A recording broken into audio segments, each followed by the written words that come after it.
Esse podcast é apresentado pela Copastor.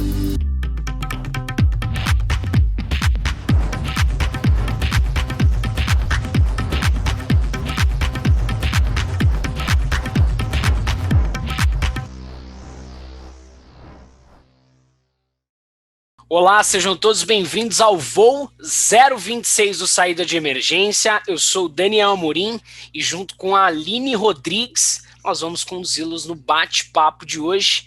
Tripulantes, microfones em automático.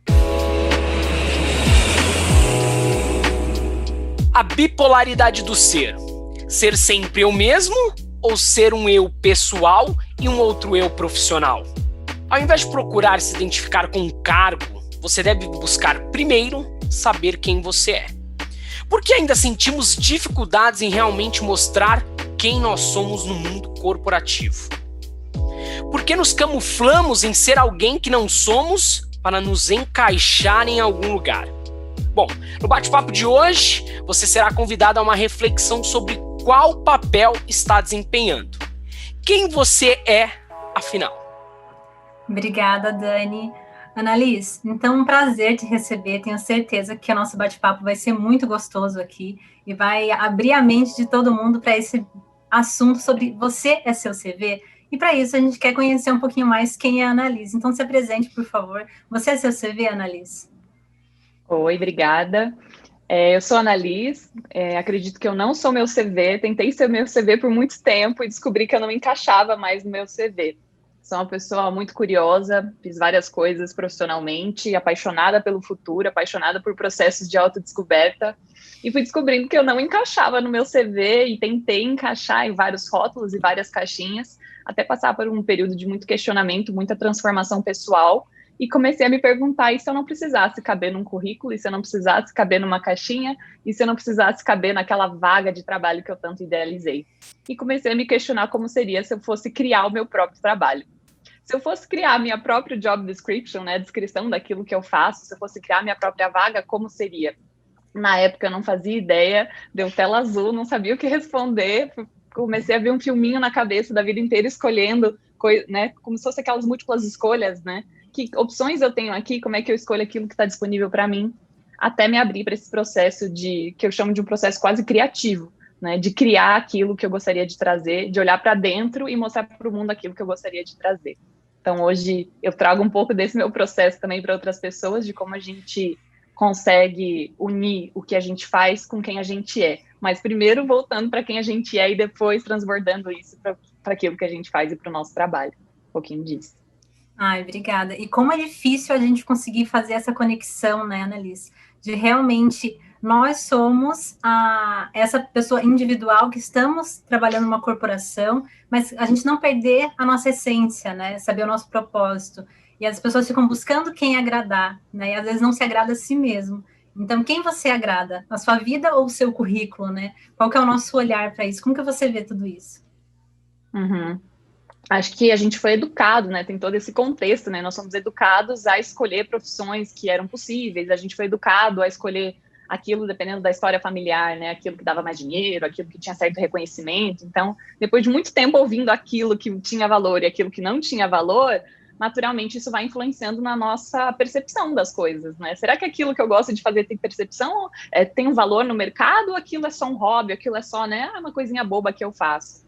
Então, eu acho que a gente foi se acostumando a se encaixar naquilo que a gente foi acreditando que tinha valor, né? Enfim, o sistema de mercado de trabalho foi valorizando certas coisas, desvalorizando certas coisas, só que hoje a gente passa por uma grande transição, onde as coisas que não eram valorizadas estão voltando, né? Como se fosse esse desponderamento, né? A gente foi muito para um lado, né? Vocês sentem isso? A gente foi muito para um lado e agora está resgatando, né? Seja o resgate do natural, resgate de habilidades, resgate, né, de outras, da criatividade, né? Que era algo que a gente não falava tanto no mundo do trabalho, exceto nas agências, né? Então a gente está resgatando esse outro lado que ficou descompensado, né? Então acho que tem vários encaixes que a gente foi aprendendo a fazer, e aí às vezes a gente pergunta para as pessoas, mas no que você está se encaixando? Às vezes a gente não se enxerga que está tentando se encaixar, que foi uma historinha que a gente foi contando a vida inteira, né? Então acho que tem esse processo de se assumir, né? Um processo de transição para se assumir quem nós somos, afinal.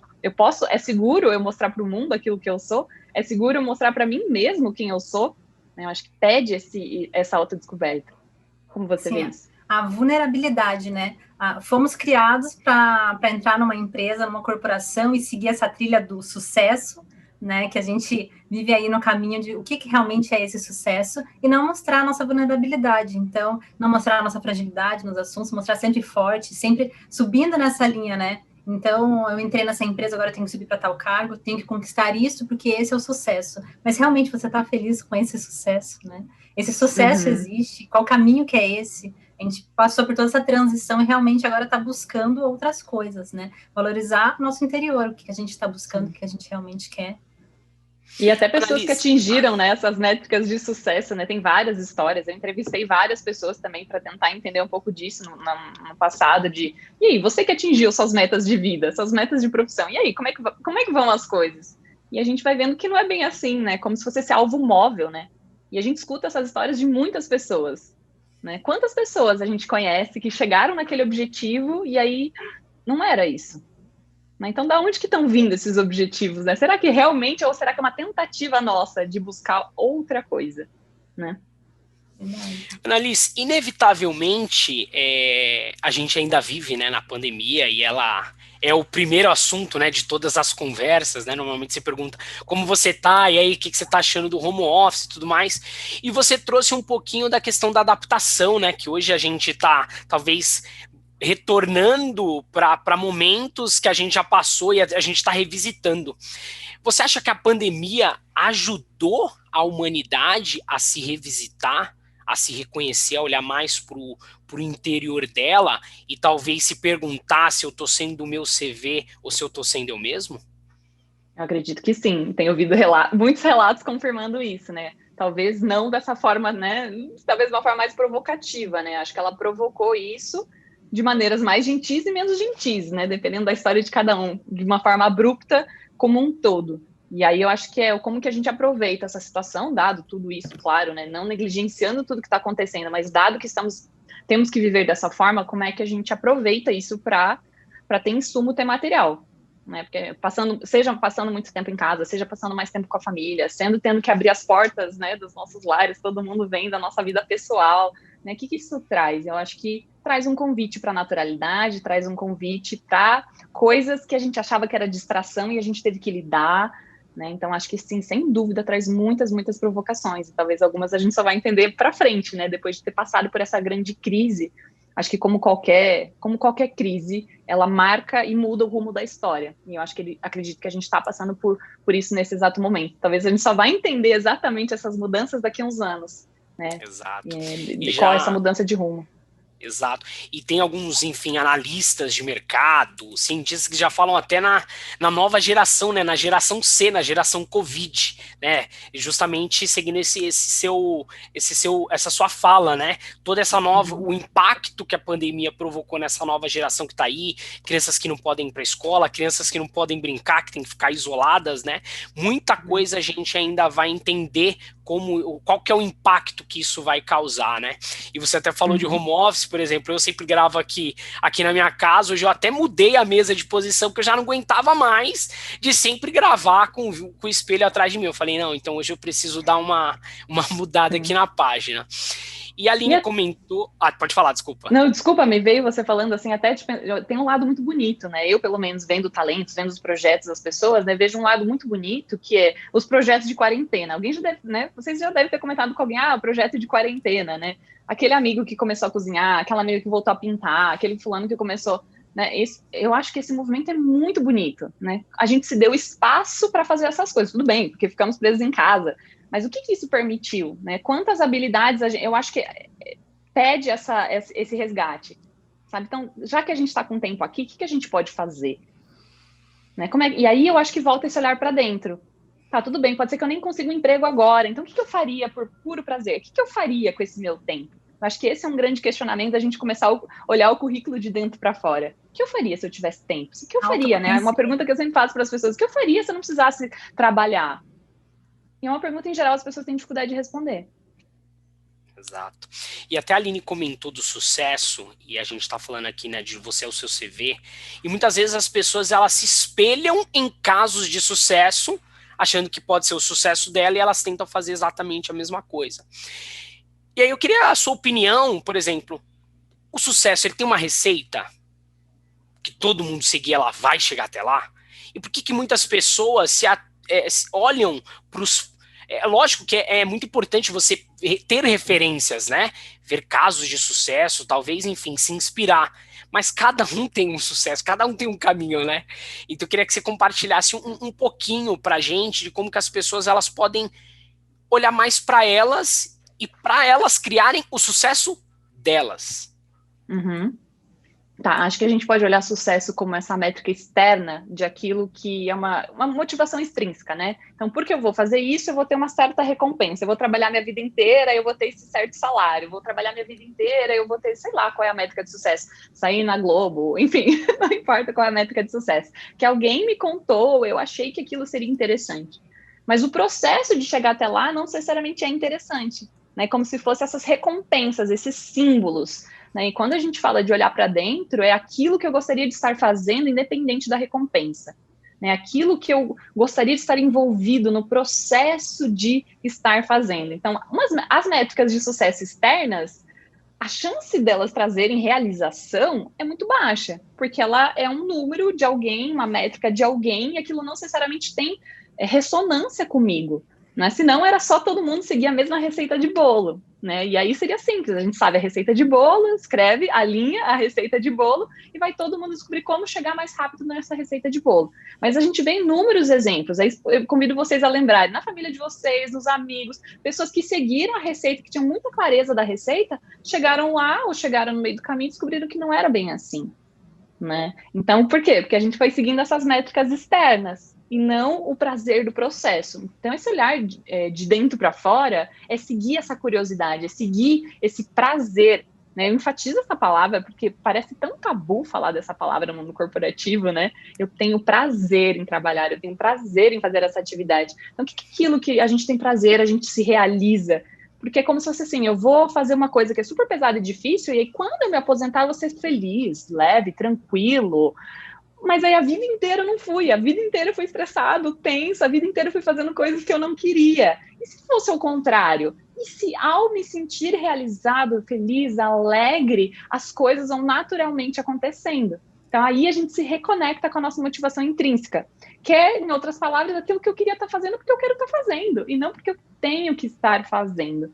Então esse é um pouco dessa abordagem de trazer aquilo que eu realmente quero. E a gente pode observar o nosso corpo, nossa feição. Como é que a gente se sente ao fazer uma atividade? Você sente bem? Você sente divertido? Nossa, você tem curiosidade ou você está ali, né? Você vê na feição. Se a gente fosse enxergar no espelho ou gravar a gente fazendo algumas atividades, seria fácil a gente enxergar que tem algo ali que não, né? Parece uma obrigação. Sim, o que faz sentido para você? Né? Faz muito Aline, sentido. Até fazer um comentário rápido. Pessoal que está escutando a gente, prazer não é só entre quatro paredes, né? Não é só o amor. Prazer tá em tudo, entendeu? Pode seguir ali. No dia a dia que a gente está fazendo e realmente, né? O quanto a gente sente prazer no que a gente está fazendo no dia a dia, na nossa carreira, no nosso propósito. Então, a gente já trouxe isso lá no início, né? Quando a gente começou a sair da escola, foi para a faculdade e tá no dia a dia, a gente aprendeu a buscar um emprego.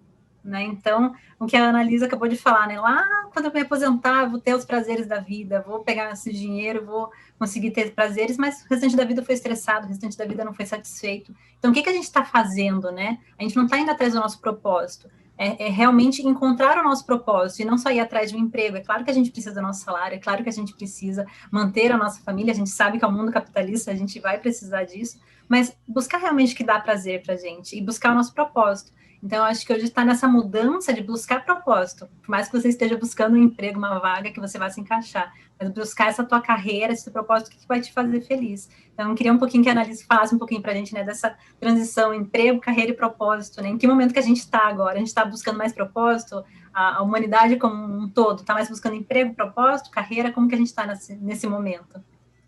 Olha, eu vejo que a gente está numa transição, buscando propósito do ponto de vista teórico, né? Se eu fosse perguntar numa caixinha, aí, você gostaria de viver do seu propósito? Eu acho dificilmente que eu vou encontrar alguém que fale não, né? Mas eu acho que uma transição, porque da mesma forma como uma pessoa que viveu a vida inteira ansiosa e estressada, quando ela se aposentar, ela nem sabe o que é sentir leveza, o corpo dela não reconhece o que é leveza. Ela passou 50 anos vivendo de uma certa forma. Então não vai simplesmente falar para o corpo, pronto, agora você vai ficar relaxado, tranquilo.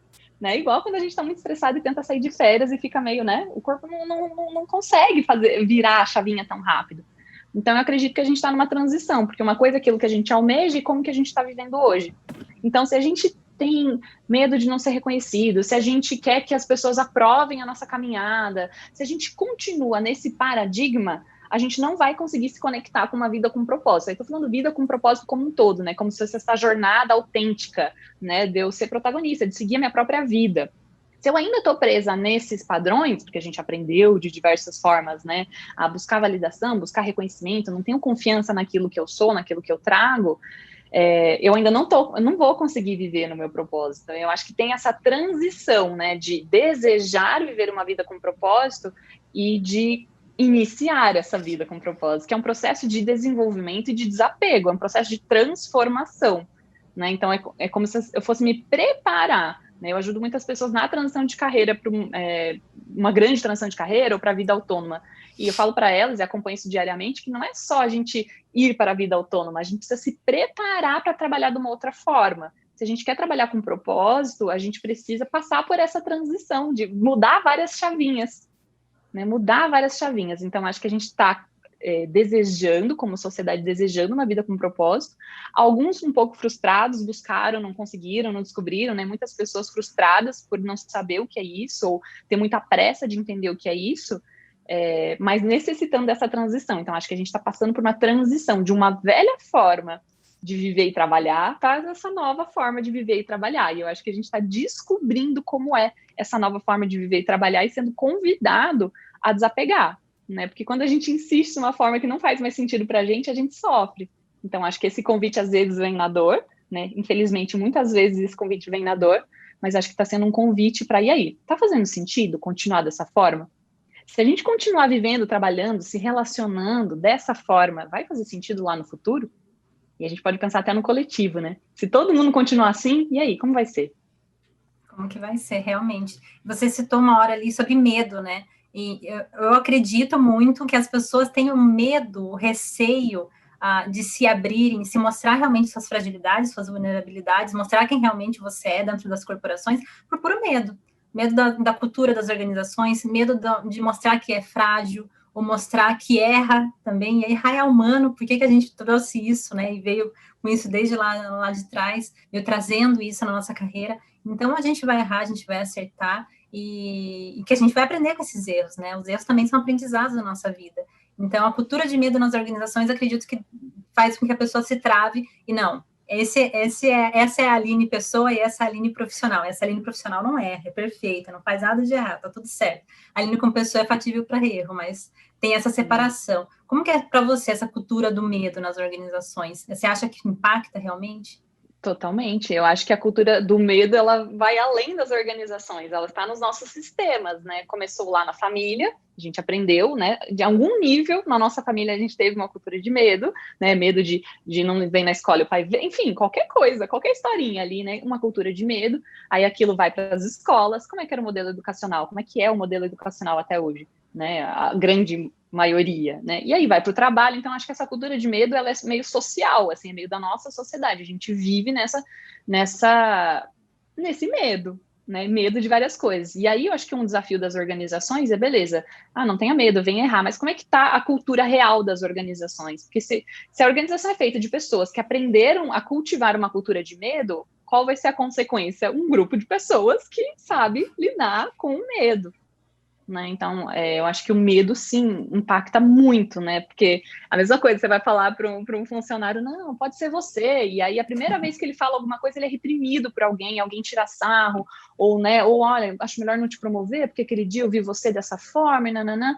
Então, não é compatível, né? A gente precisa ser coerente. Acho que o grande desafio das organizações é fazer essa transição para ter mais coerência, para sair dessa cultura do medo, né? Então, acredito que sim, a cultura do medo interfere muito, né, de como é que eu vou... E aí não necessariamente seja vulnerabilidade no sentido, né, de... pode até ser uma potência, né, quando eu falo da gente se reconectar com a gente mesma, a gente encontra as nossas reais potências, aquelas que estavam guardadas. Por isso que eu falo que uma jornada de autoconhecimento, você faz isso em favor do mundo, não é um ato egoísta, é o contrário, é o melhor que você pode fazer para o mundo, é descobrir como você pode usar seus talentos a serviço. Mas, se eu sou reprimido por isso, né, como é que eu vou trazer isso? Né, como é que eu vou ter essa coragem? Então, acho que todos esses sistemas influenciam. E, por outro lado, as organizações podem se influenciar. Pode ser que essa pessoa não teve na família, pode ser que não teve, né, na cultura, no país, na cidade onde ela viveu, mas e se a empresa fosse mostrar para ela que é possível viver de uma outra forma e se relacionar? Né? Como seria se uma empresa, as pessoas pudessem falar a verdade, as pessoas falassem, olha, não sei, vou pesquisar, né? As pessoas pudessem ser mais transparentes. Como seria se a gente não tivesse tanto medo e a gente pilotasse isso nas organizações, né? O que você acha, Lívia? Desculpa. Maravilhoso, eu concordo plenamente. Se a gente conseguisse fazer essa abertura, né, e realmente, você não teve essa percepção tua vida inteira que pode sim errar, que você pode ser você, aqui você pode, né, dar essa abertura, essa segurança, que as pessoas não falam pela insegurança, o medo traz essa insegurança para a pessoa, né, e às vezes ela tem muitos talentos, né, como a Annalise disse, não é só a vulnerabilidade, mostrar que a gente é humano e que todo mundo erra, a gente está aqui para aprender com nossos erros, mas mostrar nossos talentos, né, mas a gente tem coisas tão positivas que a gente faz no nosso dia a dia, que a gente poderia trazer para as organizações, que iam trazer tantas melhorias, tantas coisas bacanas, e que são isso que faz as nossas habilidades, né? Habilidade não é só a gente fazer um Excel muito bem feito, né? A gente trazer outras coisas que são no nosso dia a dia, né? E fazem com que isso seja a gente. Por exemplo, a gente começou com um tema, qual é o seu CV? E aí a gente entende aqui que há um conflito, né? As pessoas serem elas, mas no currículo promoverem uma outra coisa. E por que as pessoas fazem isso? Acho que isso está diretamente ligado ao medo que a gente acabou de falar das corporações, do tipo, o mundo corporativo é esse, então eu tenho que me enquadrar, porque se eu não me enquadrar eu não entro. Ou você acha que também tem algum outro fator da pessoa, da família, que também influencia nesse forjamento de um perfil para se enquadrar dentro, vamos dizer aqui nesse contexto, dentro de uma vaga de emprego? Acho que tudo, né? Acho que tudo isso que você comentou, acho que tudo isso influencia. Porque imagina que você vai fazer uma vaga, você vai para uma entrevista de emprego que você nem quer muito. Qual é a chance de você ser mais natural e verdadeiro nessa entrevista? Um monte de gente agora que está escutando vai falar, meu Deus, quantas situações eu já vivi assim, né? Não é? Eu escutei várias vezes essa semana, inclusive. Nossa, eu fui tão natural, porque eu nem queria essa vaga mesmo. Eu falei, que maravilhoso. E aí ela foi aceita. E ela foi aceita. E aí cabe a ela, né, decidir se ela quer ou não. Mas, assim, medo de não dar certo influencia totalmente. Então, medo de não dar certo uma vaga, então eu vou forjar aquilo que tem mais chances de dar certo. Né? Tipo um primeiro date também, vou sair para jantar, né? Tipo, não, vou mostrar só um pedacinho aqui, porque vai que eu não sou aceito. Então, acho que essa questão da autenticidade envolve também o medo de não ser suficiente, o medo de não estar com os pré-requisitos da vaga, né? O medo de não ser suficiente para essa vaga. Então, se eu acho que eu não vou passar, né? E aí eu acho que isso é cultural, a gente aprendeu isso, né? Então, a gente aprendeu a escrever coisas, né? Foi aprendendo a escrever coisas no currículo, e aí, assim, para passar no algoritmo, para passar no LinkedIn, para passar na pessoa que vai triar, né? Esses hackzinhos de como que eu chego lá, né? Então, tudo bem, a gente pode até questionar como que é o sistema de triagem, né? Mas acho que tem, sim, esse medo de ser a gente mesmo. E se a gente contasse, né? Mas eu acho que também tem um formato, assim, eu tenho achado que o formato do currículo não tá cabendo mais, sabe? Essa linearidade do currículo, eu tenho tido dificuldade. Quando alguém pede ajuda, me ajuda a ver o meu currículo e tal, eu começo a propor, assim, e se não fosse tão linear? A gente começa a pensar em formas criativas de contar uma história, né? Como seria se fosse eu contar a minha história ao invés de uma lista ali de bullet points, aquele formatinho, né? Não sei como vocês veem isso, eu acho que essa linearidade não cabe mais, né? Como se fosse assim, a gente é muito mais do que o currículo. Como é que eu conto essa história, né, em pouco tempo ali. Às vezes uma entrevista com o RH, né, 20 minutos no telefone ali, não sei como é que é a primeira conversa, né, eu tenho ali 20 minutos para falar alguma palavra-chave ali para o RH se encantar comigo, né. Então, acho que esse medo, essa tensão, acho que influencia muito. Como que você vê ali? Muito mesmo. Para mim, como RH, né, eu faço parte do time de RH aqui da Copastura, estou dentro de recrutamento e seleção.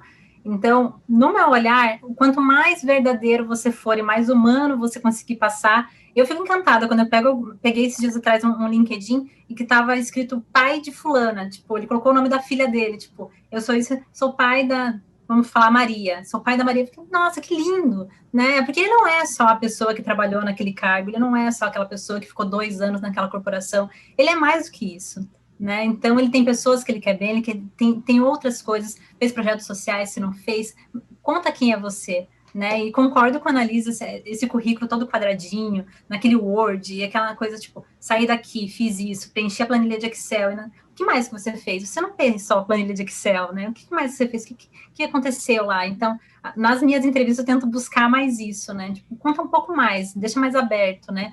Eu gosto de conversar. E foi algo que eu falei até quando eu passei na entrevista aqui na Copastura, porque assim, eu gosto de conversar na minha entrevista. Então, eu quero te entender, te ouvir, realmente, porque é muito mais do que só aquilo. Entrou aqui e saiu daqui. Por que foi demitido? Voltou porque... Não é só isso. Tem uma pessoa por trás daquele currículo, né? Tem uma história, tem uma vida, tem desafios. Saiu dessa empresa porque não gostou daquela empresa, encontrou coisas que não faziam parte do valor dela. Quais são os seus valores? O que você está buscando hoje? Faz sentido para você o nosso propósito de empresa? Se não faz, não tem problema, né? Procura o que te satisfaz, então. Eu gosto muito de conversar. Minhas entrevistas, infelizmente, não tem só 20 minutos, não consigo.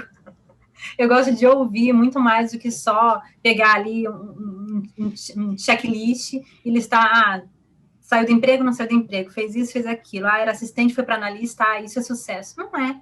Ele podia ter sido um analista, agora está como assistente, e tudo bem, não tem porquê. Mas olha, você não está nesse cargo aqui que tinha que ter subido. Subido para onde? Por quê? Né? Tava fazendo aquela função porque estava satisfeito ali, saiu porque não estava satisfeito, ou o que aconteceu, a gente vai descobrir, né, nessa conversa. Mas conseguir entender a pessoa, né? Tipo uma história de vida, né? Mais uma história de vida do que uma carteira de trabalho, talvez? Sim. Então tá explicado por que a Aline veio fazer parte do podcast, porque ela gosta de conversar, gosta de dialogar bastante, entendi. E pegando o raciocínio aí das duas, dá para perceber que hoje a gente vê que a gente tem um mercado que ele não é satisfeito, né? Assim, muitos profissionais não são satisfeitos com as próprias profissões, porque você tem essa manada, né? Eu preciso ter um emprego e eu preciso só da renda, mas ele não escolhe, igual a Annalise falou, a gente almeja o sucesso, mas qual que é o barato do sucesso? O caminho dele. Ele é o prazeroso. Porque quando você atinge seu objetivo, ok, acabou, e agora? E a jornada que é o legal, né? E aí também, Aline, voltando um pouquinho lá do medo, como que você traduz aí o medo que o RH leva para esse candidato? Porque, assim, hoje, principalmente, a gente vê aí que tem muitas empresas mudando, né, o seu método de contratação. A gente aqui até falou muito de currículo, né? Se a gente fosse olhar simplesmente o currículo, a gente não precisaria nem de um humano. A gente poderia falar igual a Annalise, coloca os algoritmos, ver quem tá dentro, quem tá fora, ok, obrigado, a vaga é sua. Mas a gente não contrata só currículo, né? A gente contrata pessoas. Então eu queria escutar um pouquinho de você, do porquê desse medo corporativo, que o RH mostra, e como quebrar isso, como mudar isso. Eu acho que ele vem mudando pouco a pouco. Se a gente for pensar em como que foi todo o capitalismo e como que surgiu as empresas e começou toda essa função, o RH era só administrativo, não existia um RH. Existia quem demitia e contratava, e só. Então, era uma coisa muito dura, muito fria, né? Então, vai no RH para você ser admitido, vai no RH para você ser demitido, vai no RH para ver o lerite, vai no RH para ver isso. Então, só era isso. Então, o RH tinha aquela coisa, tipo, aquela pessoa da salinha ali, vai te demitir, ou aquela pessoa da salinha vai te dar uma advertência. Era só isso. Né? Não se olhavam para as pessoas, não se olhava como esse todo, né? Tipo, para estar bem ali funcionando a empresa, o RH tem que estar junto. Então, começou muito a mudança, tanto que antigamente você, né, pensando mais recentemente, os cursos de administração, que eram só os cursos que eram voltados para RH, né? Não existia um curso de RH, né, uma graduação ou um tecnólogo de RH para falar de RH. Antigamente, você fazia o curso de administração 4 anos e era essa pessoa que ia trabalhar somente com RH. Não sentia uma especialização para isso. Eu acho que quando começou a ter uma especialização para isso, começou a se mudar realmente o nosso papel das organizações, né? Então, o que a gente vai fazer aqui? Não é só fechar a folha ponto e mandar embora e admitir. É realmente olhar toda a trajetória dessa pessoa. Então, eu acho que está mudando. Hoje eu consigo ver que as pessoas não têm tanto esse medo do RH, dependendo das empresas, porque vai muito da cultura da empresa, né? Então, é o todo que dita como que é essa cultura, né? Como a liderança trabalha, a diretoria, as CEOs que estão dentro dessa empresa, vai ditar como que essa cultura acontece, mas o RH estando junto para trazer outras métricas, trazer outras funções, e não ficar só nessa função de demite e contrata, e olhar que, tipo, a gente está junto com essas pessoas, e que a gente também erra, que a gente também é humano, que a gente está aqui para acertar e errar. A RH não sabe de tudo, a RH também está para aprender igual as outras pessoas. Acho que é isso que faz com que vai mudando pouco a pouco e vai tirando um pouco esse medo, porque antigamente o pessoal nem queria chegar perto de RH, tipo, almoçava com as pessoas do RH, não queria estar perto do RH, porque o RH vai te demitir, o RH vai te dedurar, hein? Se ficar sabendo do teu chefe, vai dar ruim. Não tinha esse medo, né? O RH era visto como um departamento que estava ali para punir, né? E não é essa a nossa função, a gente está para acolher, está para estar junto. Eu acho que foi mudando isso, e foi mudando também nas faculdades, foi mudando toda a estrutura educacional, né? Para nos educar também a trabalhar com as pessoas. E segue um pouquinho, eu acho que falta mostrar um pouco mais o RH, né? Porque se você parte do princípio de olhar o RH como quem contrata e quem demite, cara, ok, para você contratar, ótimo. Agora, é por isso que a gente brinca, né? Ixi, o RH tá te chamando, deu ruim. Porque se ele tem essa função de contratar e você já foi contratado, qual que é o próximo passo para você estar no RH? Ser demitido. Entendeu? Então, por isso que talvez o RH, hoje a gente vê muito mais, né, de todos os benefícios que o RH trabalha dentro de uma empresa, né? Por isso que eu acho que tem que quebrar esse paradigma de que o RH é só para contratar e descontratar. Na verdade, esse é uma das poucas, das muitas funções, na verdade, que vocês têm, né? Enfim. E até o estilo, né, da entrevista, fiquei pensando aqui, lembrando de alguns exemplos, algumas empresas mais agressivas no passado, as perguntas que elas faziam, encurralavam as pessoas. Lembra? E era muito comum isso. Ainda deve ter em algum nível, né? Mas assim, a Aline comentou, né, de deixar as pessoas mais à vontade, não sei se foi hoje ou outro dia que a gente conversou, né, de deixar as pessoas mais à vontade. Eu tenho escutado quando as pessoas, nossa, fiz uma entrevista, foi tão legal, parecia um bate-papo, nossa, eu fico tão feliz, que bom, aí você conseguiu ser você, consegui ser eu, que ótimo. Né? Porque o que a gente quer estimulando, né? E Aline, se a pessoa sente medo de você na entrevista, o que ela vai trazer ali para você, né? Tipo, sim, qual é a vantagem, né? Vai responder só o padrão, né? Vai responder aquelas perguntas tipo, qual que é o seu defeito, né? Vamos colocar uma pergunta padrão meio boba. A pessoa fala, eu sou ansiosa. É o padrão, né? É o padrão. E não vai trazer o que realmente ela é, né? Porque ela não vai se sentir à vontade. A Annalise falou de empresas mais agressivas, né? E o formato que era antigamente. Então, eu lembro de uma entrevista, eu até falei com vocês, né? De alguns momentos. Então, tipo, era muito agressivo. Tipo, era uma coisa, tipo, olha, isso é isso. Então, não deixava a pessoa se sentir acuada, né? Sair daquela entrevista, meu Deus do céu. Acuado, né? Repensando até, tipo, putz, eu acho que eu não tenho mesmo competência para isso. Mas a pessoa sempre fez aquilo. Ela tem competência sim, tem N competência. Mas ficava tão pressionada, era uma coisa tão... né? Não te deixava à vontade. Aí você fala pro fulano depois, mas agora você precisa ser você. Como, mas né? treinou ficar acuado 5 anos, coitado, né? A gente precisa aprender a se soltar, né? Aprender a atuar dessa nova forma. E outra, né? A Aline, que é hoje do RH, ela também foi contratada, então ela também passou, todo mundo que trabalha no RH também passou pela famosa entrevista, né? Então, se vocês não pactuam, né, com o cenário do medo, né, essa cultura do medo, vocês também não vão sofrer com isso quando vocês forem migrar, né? Então, é uma coisa positiva para quem está também aí no RH. A gente já deu uma boa pincelada aqui, né, no lado corporativo, né, no lado profissional, mas a gente sabe que a pessoa ela é uma única. Então, ela é profissional, o pessoal é a mesma pessoa. Eu queria que você comentasse para a gente um pouquinho dos CVs, né, dos currículos invisíveis. aquele da família, do papel da família, aquele que a gente vê ali por trás da fumaça dentro das redes sociais. Uhum. Nossa, muito bom ponto, né? Que é como que a gente está querendo preencher currículo de diversas formas, né? A gente quer qualquer tomada de decisão, a gente está fazendo isso para preencher algum currículo, para carimbar alguma carteira de trabalho ou sei lá, o roteiro da vida, né? O roteiro do bom moço, da boa moça, né? Que roteiros a gente está querendo carimbar e validar, né? Acho que esse é um bom ponto, né? Se a gente consegue enxergar que isso é uma escolha proativa ou se a gente está seguindo aquilo que falaram que a gente tinha que fazer. A idade, né? Eu vejo muitas pessoas falando da idade, né? Porque eu já cheguei em certa idade. E aí você vai encontrar a pessoa falando que tá tarde demais com 40, 30 e 20 anos. Vai ter alguém falando que tá tarde demais. Eu já ouvi também. Né? Ai, tá tarde demais para fazer certa coisa, tá tarde demais para casar, tá tarde demais para ter filho, tá tarde demais, né? Então, acho que dentro desse currículo invisível tem também essas datas, né? A gente tem algumas datas que mudam de cultura para cultura, mas tem certa influência, né? Seja ou cedo demais ou tarde demais, né? Então, acredito que tem esse currículo invisível também que a gente quer preencher.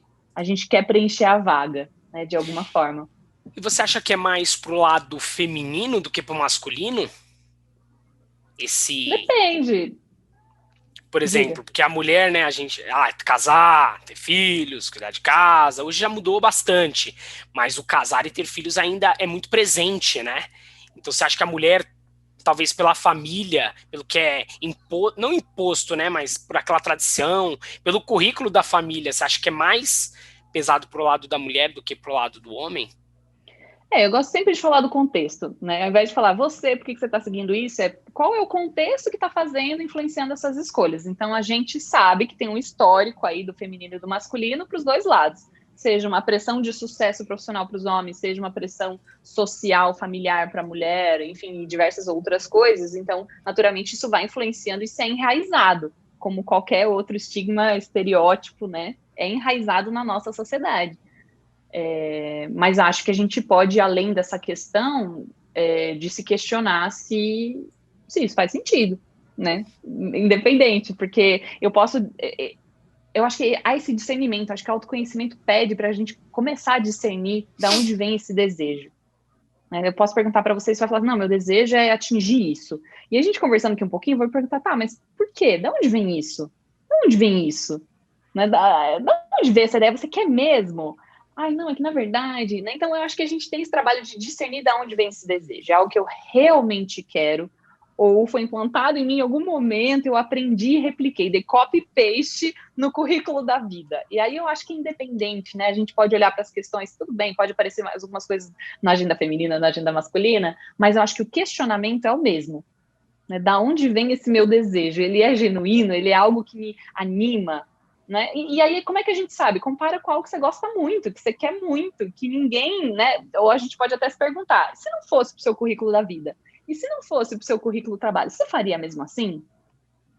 Não sei. Aí a gente pode começar a questionar, né? Da onde vem esse desejo? Acho que esse é o ponto mais importante, a gente começar a discernir da onde vem esse desejo. Né? Porque quantos objetivos da vida de vocês foram transformados ao longo da vida? No começo da minha trajetória profissional, eu queria uma coisa, depois fui vendo que não era isso, eu fui mudando, porque foi mudando essas métricas de sucesso. Então, acho que essa nossa jornada é de questionar essas métricas o tempo inteiro, até sacudir e ficar aquilo mais puro, né? Sair toda aquela poeira que eu achei que eu era. Eu gosto desse exemplo da cebola, né? Das camadas, e descamando as nossas camadas até descobrir o que é mais próximo de quem eu sou de verdade. Eu achei que um trabalho assim era o que eu queria. Eu achei que ser reconhecido por dinheiro era o que eu queria. Eu achei que, sei lá, ser capa da revista, sei lá o que, era o que eu queria. E a gente vai descobrindo que não era isso bem que a gente queria. Então, acho que essa busca e discernimento do desejo, para mim, faz mais sentido nessa agenda do que discutir o que vem do gênero no que vem do gênero, sabe? Exato. Concordo. E realmente, né, conseguir se autoconhecer, se autorreconhecer, né? É o que a Annalise estava falando, né? Isso faz sentido para mim? Da onde que veio isso?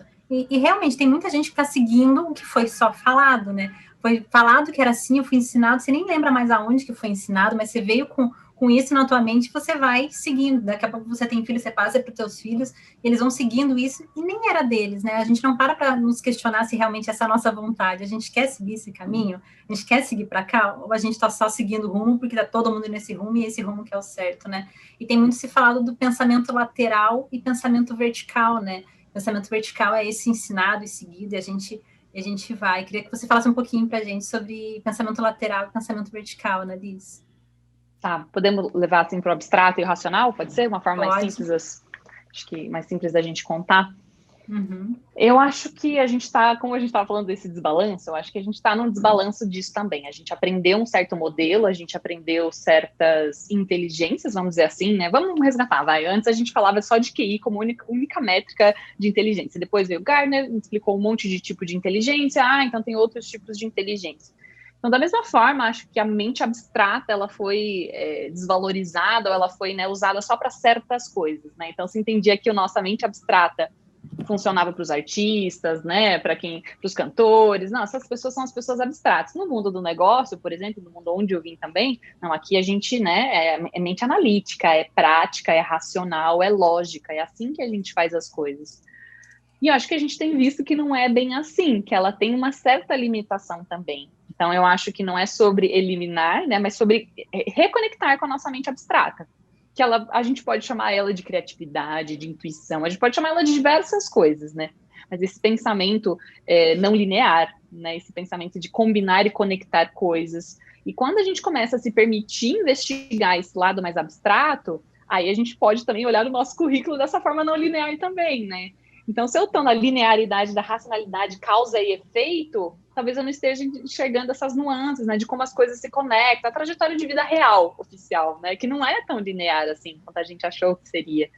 Então, eu acho que tem esse desbalanço, eu acho que a gente precisa resgatar, né, acessar esse lado que ficou suprimido muito tempo, né, seja a gente utilizando isso para uma entrevista, né? Uma coisa não exclui a outra. Então, como é que a gente acessa esse pensamento, essa forma de pensar, essa forma de agir, e une as duas? Como é que a gente usa toda a nossa potência? Como é que a gente usa toda a nossa inteligência? Como é que a gente usa todas as habilidades, né? Ao invés de setar uma forma de pensar e trabalhar dentro das organizações, e se a gente trouxesse o talento de cada um? E a gente soma e tem todos esses recursos, né? Então, ao invés da gente querer só profissionais dessa forma, e se cada um trouxesse a sua diversidade, aí sim a gente tem muita ferramenta, né? Então acho que tem a ver com isso também, né? Podemos chamar isso, né, da criatividade, de como que a gente estimula a criatividade e inovação por meio da diversidade também, né? Então fui um pouco para esse lado, não sei se era isso que você queria conversar. Mas eu concordo com você. Quanto mais a gente trouxer os nossos talentos, né, e conseguir trazer, eu acho que eu tinha até falado um pouquinho desse momento, né, a gente conseguir trazer os nossos talentos, que somos e temos várias outras habilidades, esses talentos para dentro das corporações, né, e o quanto que as empresas também têm que estar mais abertas para isso, né, da gente conseguir agregar e trazer esses talentos e estar ali todo mundo junto, né, trazer mais diversidade, as pessoas estarem abertas também para sempre estar com esse mindset de crescimento, de estar querendo também buscar coisas para elas. Se a gente for pensar nas pessoas que só buscavam emprego lá atrás, né, que só estavam nessa busca de ter um trabalho só pela questão só de salário, não pensar numa carreira, num propósito, ou tá fazendo o que gosta, né, de tá ali só para cumprir o horário, não porque gosta, as pessoas também não estavam conectadas com elas e conectadas com as corporações também não estavam conectadas com elas, né? Como que a gente faz com que esse núcleo se mova junto, né? E que a gente esteja mais conectado, né? E realmente se explorar, se arriscar, aprender coisas novas, né? Investir no erro, né? Então, a gente errou aqui, a gente acerta depois ali, tentar fazer esses ajustes. Como que você vê essa questão de investir no erro, de explorar, de arriscar? Eu acho que foi me vindo, ouvindo você falar, como se fosse assim, sair dessa forma meio mecanicista, né? Você até citou ali o capitalismo industrial, né? O mundo industrial trouxe esse modelo mecanicista, onde a gente tenta ser robô, né? Vamos jogar real. A gente tenta ser robô porque a gente tem que acordar às 7 horas da manhã, a gente tem que estar com aquela produtividade, tudo tem que se encaixar bonitinho, e a gente foi vendo que não era bem assim, né? Esse modelo já não está funcionando mais. Então, acho que entender sair dessa cultura do controle exacerbado, né, desse olhar mecanicista para as pessoas, pede a gente olhar para os seres humanos e como eles se relacionam de forma diferente. E para a gente, como consequência, né? A gente olhar para a gente mesmo de uma outra forma. Né? Então, por exemplo, o processo criativo. Estou citando aqui o processo criativo, né, como uma mente abstrata. Ele não segue uma linearidade. Ele não consigo controlar, eu não consigo prever, né, cocriações. A gente fala muito de colaboração para o futuro do trabalho. A gente não consegue dizer exatamente o que vai sair de uma colaboração, de uma cocriação. Então, eu acho que pede para a gente sair desse olhar mais mecanicista, ou assim, como que é a minha produtividade?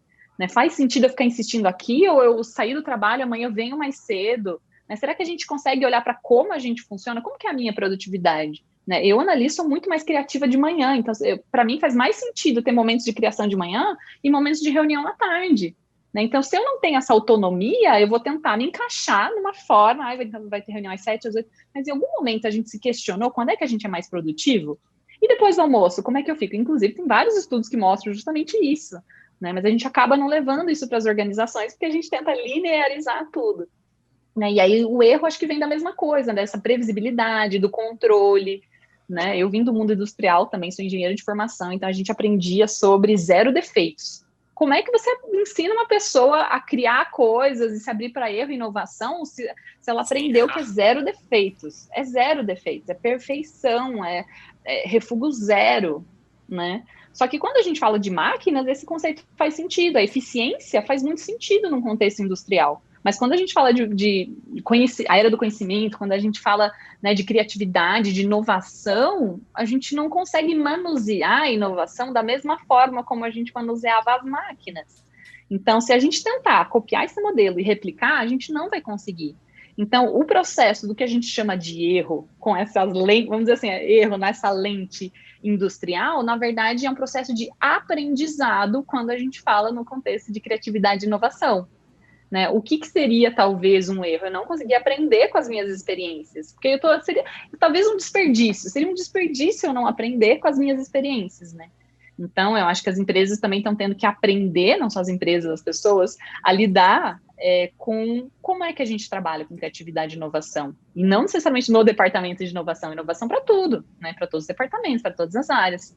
Então, como é que eu faço esse processo de aprendizado, ainda mais lidando com coisas complexas. A gente quer lidar com coisas complexas que não tem uma resposta simples, e a gente quer uma resposta simples. Eu trago um pouquinho da abordagem do design thinking, que me ajudou muito a entender isso, né? Em geral, nas organizações, quanto tempo a gente permite para entender o problema sem dar uma solução? Quando eu trabalhava no mundo corporativo, sempre tinha uma reunião, alguém já ia com uma solução. Não sei se vocês não veem isso também no dia a dia de vocês. Essa tendência de já ter uma solução. E quanto a gente investe para entender o problema? Né? Será que a gente está assumindo uma certa simplicidade e negligenciando a complexidade daquilo que a gente está querendo trazer? Especialmente no mundo pandêmico que ninguém tinha respostas. Será que a gente estava negligenciando a complexidade da situação que a gente estava passando? Então, acho que a gente pode olhar para o erro como esse processo de aprendizado, mas se a gente continua numa cultura de medo, né, a gente pode segmentar em 2, assim, né? Nessa cultura de medo, como é que a gente vai permitir o erro? Se tem que ter 0 defeito, perfeição, qualquer coisa você vai ser mandado embora, né? E a gente aprendeu com os nossos pais que tinha que obedecer o chefe, que senão você ia ser mandado embora, senão não ia ter dinheiro. Novelinha aqui, né? A gente aprendeu isso. Isso foi enraizado em todos nós. Quer a gente concorde ou não, isso inconsciente está em algum lugar. Né? A gente foi ouvindo isso durante muitos anos. Entanto que as pessoas que tentam sair desse sistema se sentem culpadas. Meu Deus, mas eu vou sair sem ter nada e nananã. Então, acho que tem essa transição para esse novo modelo que envolve o pensamento abstrato, envolve a gente olhar para o erro como tentativas e aprendizado, de encontrar soluções para problemas complexos, de sair da cultura do medo, de conseguir co-criar, conseguir colaborar e conseguir trazer mais a nossa autenticidade, mais os nossos talentos, parar de esconder os nossos talentos, trazer os nossos talentos para resolver os problemas que a gente tem, que são muito complexos. Então, como é que a gente se permite resolver os problemas complexos? Para isso, a gente precisa sair dessa cultura de medo, senão a gente vai ter resultados limitados, né? Se a gente quer ter tudo pré-definido, a gente vai ter resultados pré-definidos também. Mas eu não acho que é isso que está resolvendo a situação das empresas hoje. Exato. E o foco não é errar, né? A gente não tá apoiando erre em tudo, mas é que o processo da criatividade do aprendizado, ele te leva ao erro e você vai evoluindo e aprimorando com o erro. E falando aí dessa novela das 8, Annalise, que você comentou, qual que é uma dica prática que você poderia trazer aqui pra gente, para que as pessoas deixem um pouco isso de lado, pensem de uma forma diferente, saiam dessas amarras, busquem um propósito maior, busquem se conhecer melhor, busquem sair dessa fila, vamos dizer, dessa linha, dessa sequência, sabe, dessa manada. Eu tô indo aqui porque todo mundo vai. Não, como que você faz alguma coisa diferente? Tá. Problema complexo para uma diquinha rápida. Busque autoconhecimento profundo. Essa é a dica rápida. Busque uma jornada de autoconhecimento profundo. Mas, se a gente fosse falar um primeiro passo, vamos dizer assim? Ótimo. Acho que um primeiro passo é nomear os medos e as coisas que me atrapalham nisso. Né? Então, assim, da onde vem esse meu medo? Eu tenho medo de errar, de onde vem isso? Porque minha vida inteira eu não podia errar na escola, porque fulaninho, blá, blá. Então, entender qual que é esse histórico do medo e começar a dar nome para esses medos. Primeiro, esse processo de visualizar, né? Dar nome para isso. Como é que eu me sinto? Eu tenho medo de errar porque eu sinto que eu não sou capaz. E aí vai questionar, e isso tem a ver com o meu senso de valor. Inclusive, e aí a gente começa a ver que está tudo amarrado. Né? Então, acho que esse processo de entender esses nossos medos, entender as nossas emoções. As emoções é uma dica de como descobrir essa questão, é olhar para as nossas emoções. Eu estou me sentindo ansiosa, eu estou me sentindo insegura, eu estou me sentindo... Isso vai revelar um processo meu. Então, a primeira coisa é entender de onde está vindo isso. E aí, depois, começar a limpar. Porque enquanto a gente não olha para limpar esse processo emocional, é aquela dica, tipo, vai lá e faz. Mas não é bem assim, porque existem várias coisas que estão obstruindo a gente para atrapalhar nisso. A mesma coisa do funcionário que ficou 30 anos com uma cultura de medo e de uma hora para outra você fala, não, vai, agora, né, faz o que você quiser. Né? Essa mudança não vai ser de uma hora para outra. Então, acho que a dica é buscar entender as emoções, os medos, começar a dar nome para as coisas e se perceber entrando. Né? Muitas vezes a gente nomeia os medos errados. A gente, em geral, eu escuto medo do dinheiro, sabe? E aí eu questiono muito, mas é dinheiro mesmo? Porque é muito fácil falar, mas se eu tivesse dinheiro, eu faria tal coisa. E se tivesse dinheiro? Não, mas é que eu teria medo de sair daqui, eu tenho segurança. E aí começa a vir os medos reais. Então eu acho que esse questionamento de, será que é isso mesmo, o meu medo? E se não fosse, se fosse outro? Então questionar e entender os nossos medos. Dar nome aos bois para as nossas emoções e para os nossos medos já é um avanço muito grande nesse processo. A gente falou bastante aqui também de entrevista. Você deixou esse mundo das entrevistas para empreender porque você não acredita muito nesse... Não que você não acredita, mas você até tem uma frase que você fala que você quer transformar indivíduos para criar o futuro do trabalho. Talvez as pessoas se perguntassem, mas será que não é melhor mudar primeiro o mercado de trabalho para os indivíduos virem na sequência, né? E aí você está fazendo pelo indivíduo. Comenta um pouquinho para a gente desse seu propósito. Legal. Eu acredito que isso vai começar de dentro para fora. Então, assim, os indivíduos que vão mudar as organizações e as regras das organizações são indivíduos transformados. Então, eu acredito que a transformação só vai ocorrer se a gente estiver profundamente transformado, e não porque alguém colocou lá na agenda da Aline para a Aline fazer um programa mais empático. Se ela não tiver uma experiência que ela acredite nisso, eu acho que isso não vai ser transformado de fato. Então, eu acredito nessa transformação de dentro para fora por meio dos indivíduos. No meu caso, eu não consegui encontrar um trabalho na época que unisse tudo aquilo que eu era. Eu descobri que o meu papel era mais fora. Mas pode ser que um dia eu volte também. Então, no meu caso, foi quem eu sou e como eu reflito esse fazer no meu ser. E aí eu fui descobrindo formas de trabalhar que culminaram nas coisas que eu faço hoje, empreendendo fora do mundo do mercado de trabalho. Mas essa não é a história de todo mundo, né? Essa busca é tão individual e não existe métrica de sucesso padrão, como a gente falou, que é muito mais esse incentivo de como você traz mais de você para o trabalho. Então, o que eu faço com as pessoas é isso, como é que elas trazem mais delas para o meio de trabalho? Porque, como a Aline falou, não só a vulnerabilidade, né? A gente está deixando de trazer talento. E aí eu acho um desperdício. Né? Quantas pessoas aí dentro da organização não trazem aquilo que elas poderiam trazer, talentos que elas nem reconhecem, que elas nem sabem, porque elas acreditavam que não tinha espaço ali para isso. Então, eu acredito que essa transformação é como se fosse se empoderar, é como que a gente se apropria da gente mesmo, e aí a gente começa a impactar o meio. E aí eu vejo isso, tem a minha linha do trabalho, mas ela vai além, né? Então, eu acredito que uma vez que a gente se apropria da gente mesma, que a gente assume essa vida autêntica, a gente consegue gerar impacto positivo em todos os lugares, na família, nos amigos, na conversa com o Uber, no nosso trabalho, porque a gente sabe qual que é o nosso valor, a gente sabe como a gente pode contribuir. E aí eu normalmente faço essa provocação, né? Tem um monte de problema no mundo. Enquanto tiver problema no mundo, não vai faltar trabalho. Se você descobrir como você pode usar os seus talentos para resolver um problema do mundo, você sempre vai ter trabalho.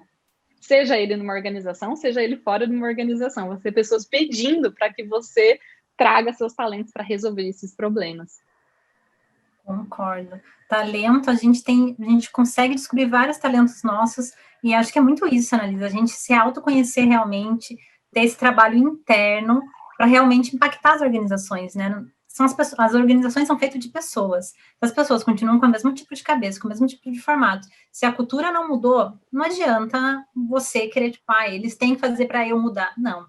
É de dentro para fora, é uma transformação. E a gente fala de autoconhecimento, às vezes as pessoas, tipo, nossa, autoconhecimento, como que eu vou parar para refletir? Gente, é coisa simples, né, que a gente pode fazer, tipo, pare, escreva sobre o teu sentimento, algo que aconteceu e que você se sentiu impactado, incomodado com aquilo, aquele velho diário que a gente, antigamente, quando era criança, tinha costume de escrever, vale na vida adulta também, não precisa rasgar as páginas, né, leia isso sobre você. Eu falo um caso próprio para mim, a autoconhecimento veio para mim, tipo, eu escrevendo mesmo meus sentimentos.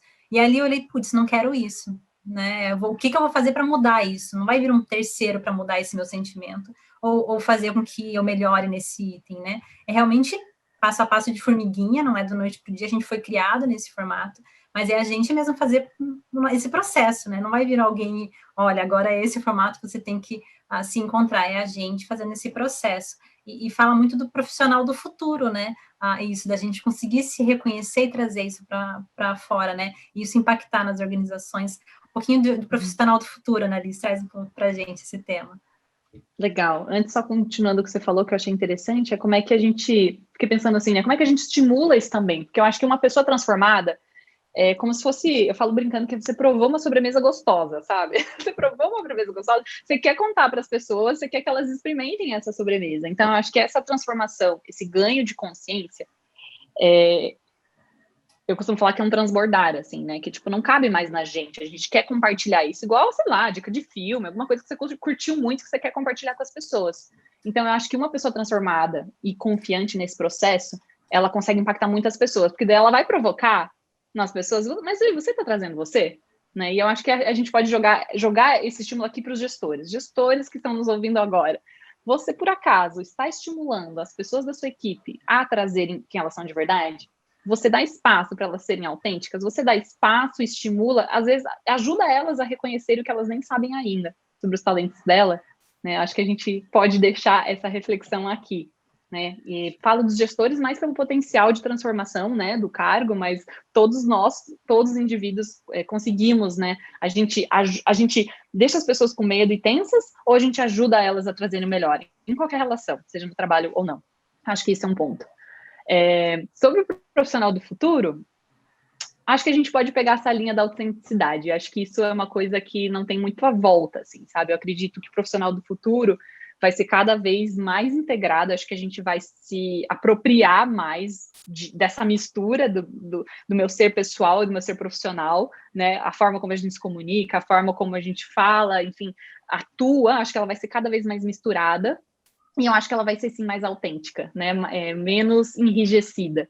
Então, acredito que tem algumas tendências aí, falando até para a gente romper um pouco das estruturas, né? Talvez não vai ter, eu imagino que no futuro não vai ter vagas tão pré-definidas quanto a gente tem hoje, a gente não vai ter os departamentos tão definidos quanto a gente tem hoje, eu acredito que vão ser coisas mais fluidas, né? E aí, acho que pensando em competências, a gente pode pensar eu gosto dessa linha, né, do futuro trabalho, muito mais daquilo que vem de dentro para fora, do que eu pegar uma listinha das habilidades do futuro e tentar replicar aquilo, porque senão a gente só está atualizando as habilidades igual a gente sempre fez ao longo da história. Né? Então, acredito que uma provocação para o profissional do futuro é ele construir aquilo que ele quer trazer. Né? Então, como é que ele vai construir, ao invés de esperar ter uma vaga X, como é que ele vai propor? Pode ser que o profissional do futuro tenha que escrever o seu próprio trabalho, tem que escrever o seu próprio job. Né? Então, você quer trabalhar aqui numa empresa, onde você se imagina, o que você faria? Eu imagino as coisas bem fluidas nesse sentido. Mas pedindo para... E aí a gente precisa entender o nosso valor para conseguir propor. né? Então, imagina algumas dessas tendências de muito mais autenticidade, a gente podendo ser muito mais natural, e não menos por conta disso. Porque a gente é mais autêntico, mais natural, acredito que a gente vai conseguir gerar real impacto, né? Hoje a gente tem um monte de recursos, um monte de pessoas, mas não necessariamente a gente está gerando tanto impacto assim. Então, acredito que a gente vai ter menos ineficiências quando a gente conseguir descobrir como é que a gente se organiza melhor. Acho que isso a gente vai saber fazer mais no futuro, né? Faz sentido eu estar no RH, eu estar no marketing, mas eu tenho essa habilidade aqui, eu poderia fazer tal coisa. Faz sentido a gente se organizar dessa forma? Qual que é a melhor forma que a gente pode se organizar? Então, acho que não tem como falar de profissional do futuro sem essa busca de autoconhecimento e quase essa ousadia de trazer, mostrar para as pessoas, né? Não esperar que elas vão reconhecer, e sim mostrar para elas quais são os nossos talentos, mostrar nossas ideias, mostrar aquilo que a gente gostaria de trazer. Então, trago mais essa linha aqui do profissional do futuro. Concordo. E concordo também de trazer muita criatividade, né? Antigamente, a gente ouvia criatividade, a gente pensava que estava alguma coisa associada só com pessoas que estavam ou no marketing ou pessoas que estavam trabalhando com outras habilidades e que não necessariamente criatividade estava em outras áreas, né? Então, a gente se limitava a pensar que criatividade, explorar isso, novas habilidades, era algo limitado para determinada função. E realmente, a gente pode ser, sim, deve ser pessoas criativas, né? E que traga novas experiências e que a gente se encaixe no que a gente quer se encaixar, né? Então, vou fazer aquele curso, mas por que eu quero fazer aquele curso? Ou me mandaram fazer aquele curso, todo mundo está fazendo aquele curso porque é para fazer, mas vai me agregar? O que aquilo eu vou conseguir puxar de positivo para dentro de mim, né? E realmente fazer essa conexão, né? De criatividade, a liderança estimular isso nas pessoas, para que quebre essa cultura do medo, para que quebre essa questão de todo mundo na mesma caixinha, quadradinho, né? E é o futuro do currículo, né? A gente falou lá atrás, né? Sobre esse currículo quadradinho, e realmente como que vai ser o futuro do currículo, né? Pensando no profissional. O que você acha, né, Liz? Olha, eu acho que ele não vai ser nada linear, eu acho que ele não vai conseguir ser explicado com um currículo só, acho que vai ser bem desafiador ter um papel, né, sei lá, blockchain, como vai ser, mas enfim, digital, não importa, mas ter um documento que represente tudo, assim, né?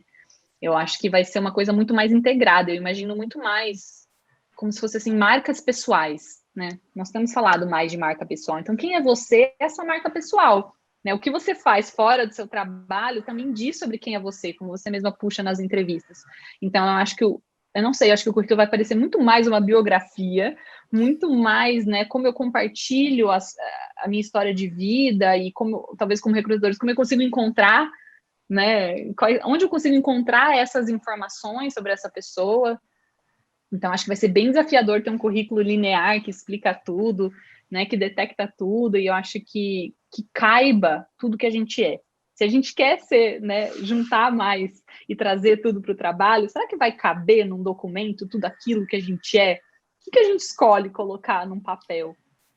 Né? Então, eu acho que vai ser uma coisa, acredito que vai ser uma coisa mais autêntica no sentido de um lugar único onde a gente consegue encontrar essas informações, não necessariamente um documento que eu escrevo para uma organização, não, um lugar único em que eu consigo encontrar, seja, hoje a gente já faz isso, né, busca Instagram, busca LinkedIn, busca vários lugares onde eu consigo descobrir sobre a pessoa, né, então eu acho que vai ter mais informações que a gente vai conseguir lidar para entender essa multiplicidade, assim, né, mas acho que vai ser bem desafiador no sentido de como contar tudo isso que a gente é, né, mas acho que o currículo linear não vai caber mais. Eu acho que outra coisa do currículo que para mim não tem feito muito sentido são certificados, assim, né?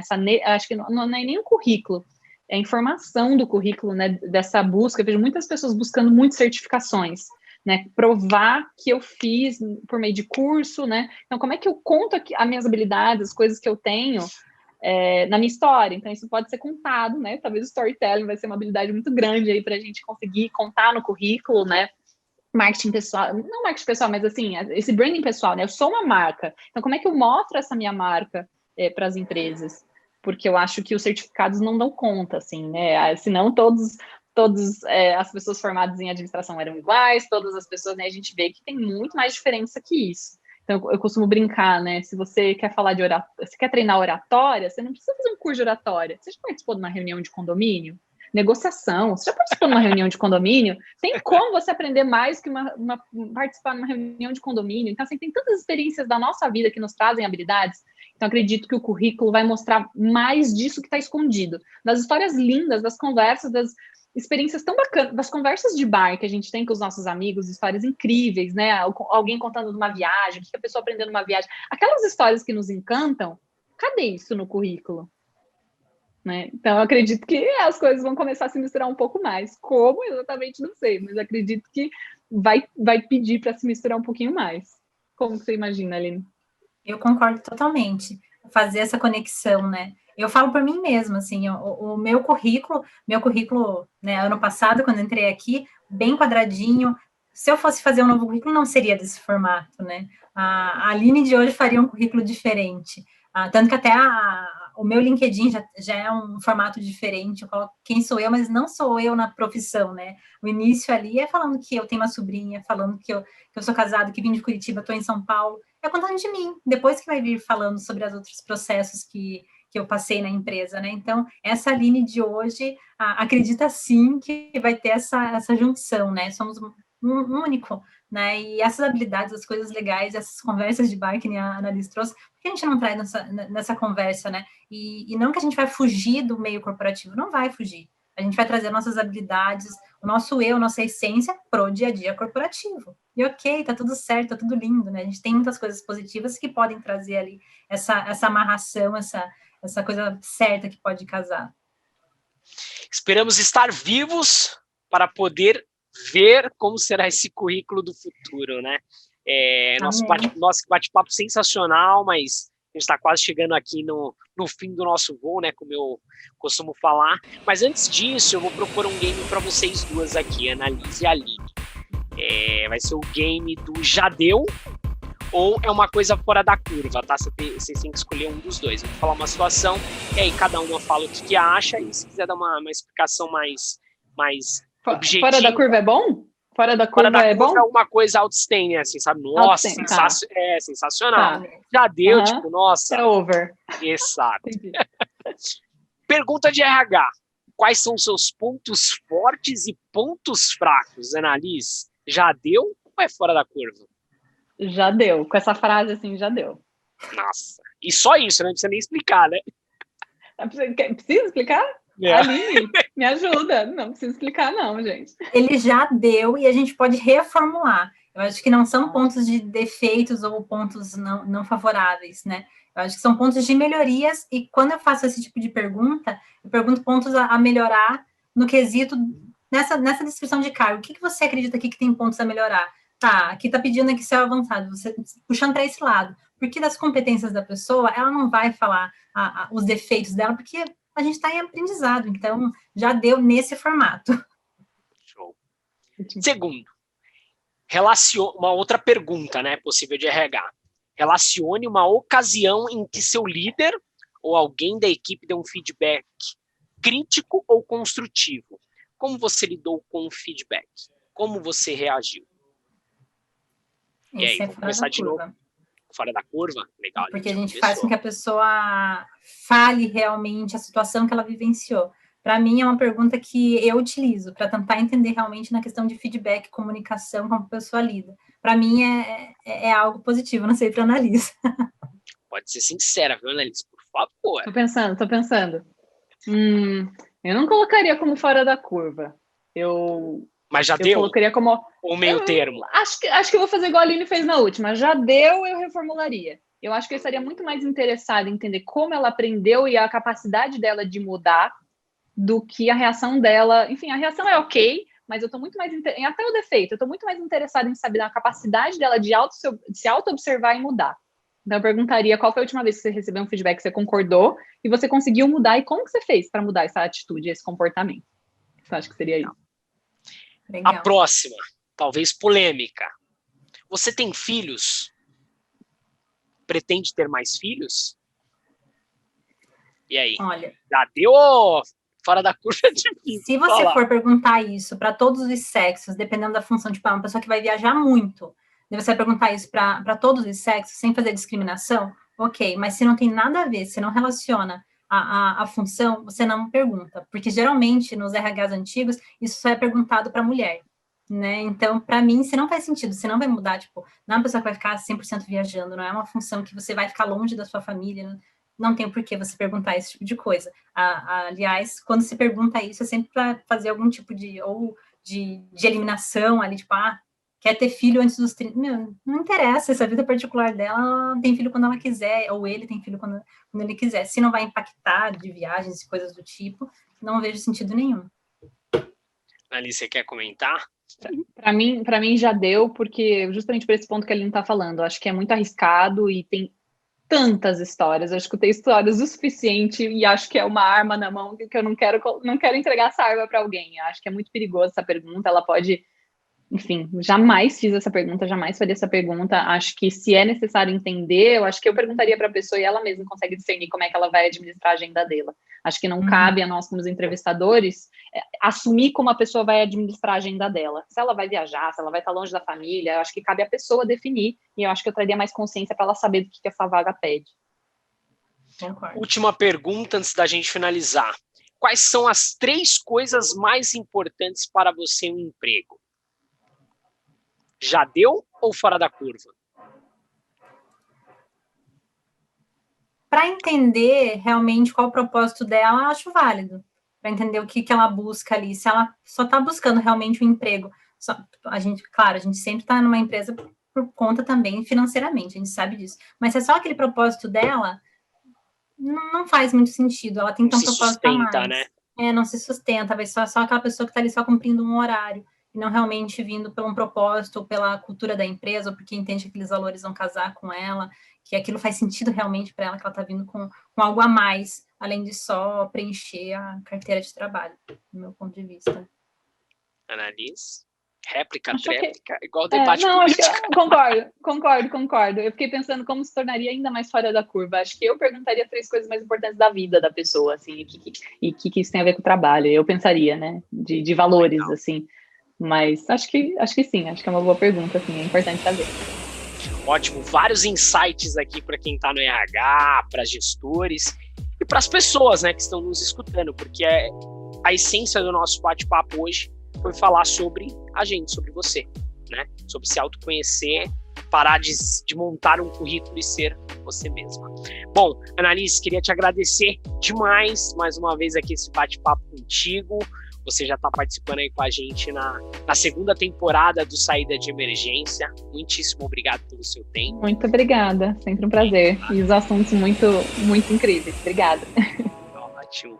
Aline, nosso primeiro voo juntos aqui, e parabéns também aí por fazer esse papel híbrido hoje, né? Tanto de intermediar, entrevistar, como responder algumas das perguntas, tá? Obrigada, Dani.